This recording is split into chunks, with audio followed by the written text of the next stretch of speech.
Hey, Graham here from therecordingrevolution.com, and today I have a challenge for you as well as a simple tool to help you make more music in your studio right now. So this summer I've been feeling like I've been in a rut, musically speaking. I released an EP that I wrote, produced, and everything all in the beginning of the year.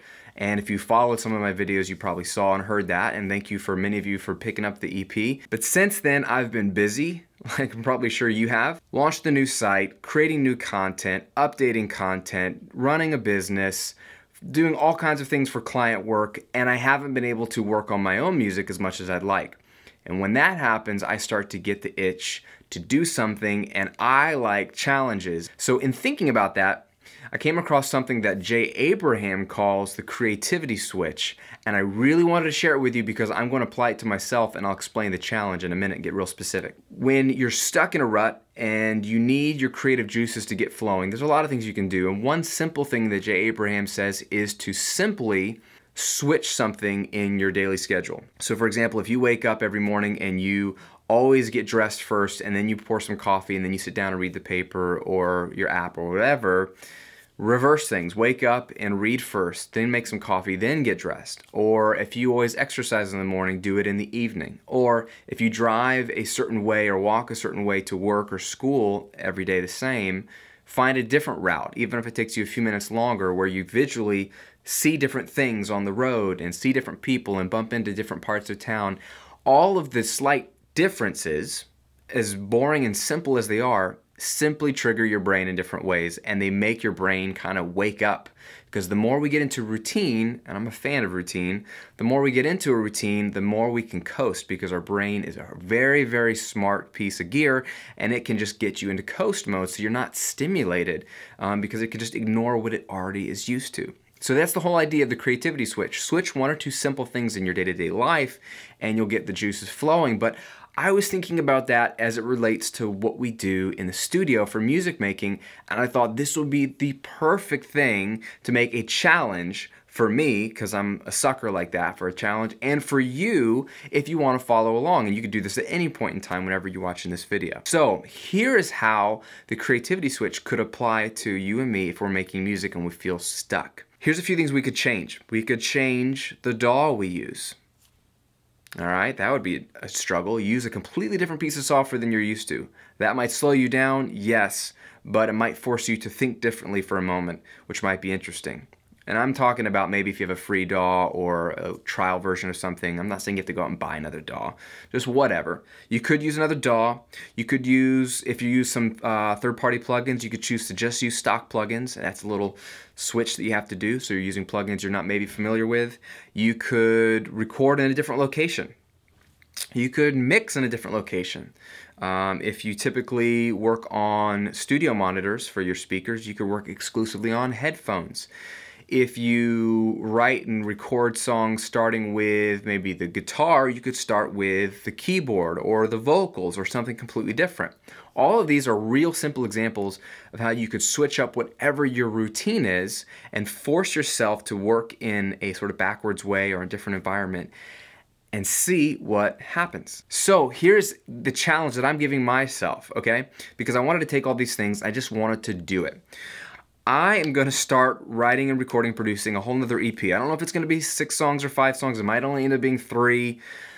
But over the next 2 months, I want to create a whole new EP, and I want to do it completely differently than I normally work for my own music. So I'm going to use a completely different DAW than I normally use. So I'm a Pro Tools guy. I've been using it for over a decade, and I have a lot of different DAWs, but I wanted to use a DAW that to me is totally different than Pro Tools, which would force me to think totally differently. And for that reason, I'm going to use Reason. Of all things, Reason number 7 from Propellerhead, because it confuses the bejesus out of me. It's a closed loop. It doesn't use normal plugins that I'm used to. I can't use any of my third-party plugins that I enjoy or I've gotten used to over the years. It has the whole virtual rack. The way it works is just a slightly different way of thinking, whereas a lot of the major DAWs, albeit different interfaces, they all operate and flow the very similar way. Reason, you Reason users are totally different and you think differently. And so for me, I want to be thrown off in a completely weird and bizarre scenario. So it's going to force me to work slower. It's going to limit my options. but I'm completely changing up my DAW. So I'll be using Reason. I'm going to work exclusively in headphones. So I'm going to say skip the monitors, I'm going to record and reference with headphones, and I'm going to mix in headphones. So nothing but headphones. I'm going to use a $250 interface. I'm not going to use my regular interface or any of my other pre's. I'm just going to use the one pre in it, the insert jack or the DI for guitars and bass. Everything's going to be direct. I'm going to record bass direct, guitars through Amp Simulator, all in Reason. I'm going to use one microphone, use a built-in pre. I'm going to use nothing but stock plugins that come in Reason because, again, it's a closed loop anyway, so just use the built-in stuff. I'm going to record on my laptop, which instead of my desktop, and instead of being in my normal studio environment, I'm going to record on my couch. So I'm just going to put it on a coffee table, my laptop, and sit on my sofa and record everything there. And then I'm going to mix it in a coffee shop. Okay, so I'm going to go to a Starbucks or local coffee shops around here, probably hop around to different ones, and do all my mixing in public on headphones at a coffee shop with the nice distraction and the super cold freezing air and the nice hot cup of coffee. Oh, and the last thing is all the songs I'm going to start writing with drum loops. Okay, I typically start writing on a guitar, and then I write a vocal, and then I do pre-production and bring in the band. I'm going to do everything myself with either virtual instruments, loops, or virtual amps, but I'm going to start writing the songs in Reason with drum loops. So literally I'm always going to start with a beat or a drum loop, and that trigger the rest of the writing, so I'll build off of that, which is not the typical way I write. That is a lot of switching up, but that's kind of the way I work because I'm crazy. So for the next month, hopefully August, if you're watching this in real time, I'm going to have everything recorded and written. And then hopefully in September, I will go to coffee shops and mix it. So hopefully in October, it will be released. I have a lot on my calendar along with that, so I can't really block out as much time as I would like. Plus, I really can't predict how long it will take me because I have never worked in this DAW, and I don't know what I'm doing, and I'm not using any of my normal stuff. So it might take me longer to figure things out, but that's part of the creativity switch. So if you are on the mailing list, then I'm going to be updating you on my personal project with some videos, some pictures, some tutorials, just some articles and emails and stuff on my personal journey on this creativity switch. So if you're curious at all to know what I'm doing, join the mailing list. You can just click the link here or in the video or below the video or on the site. You should be joined anyway because you get all this free stuff that will help you make better music for free anyway. But if you haven't, join now, then you'll be able to keep up to date with my journey.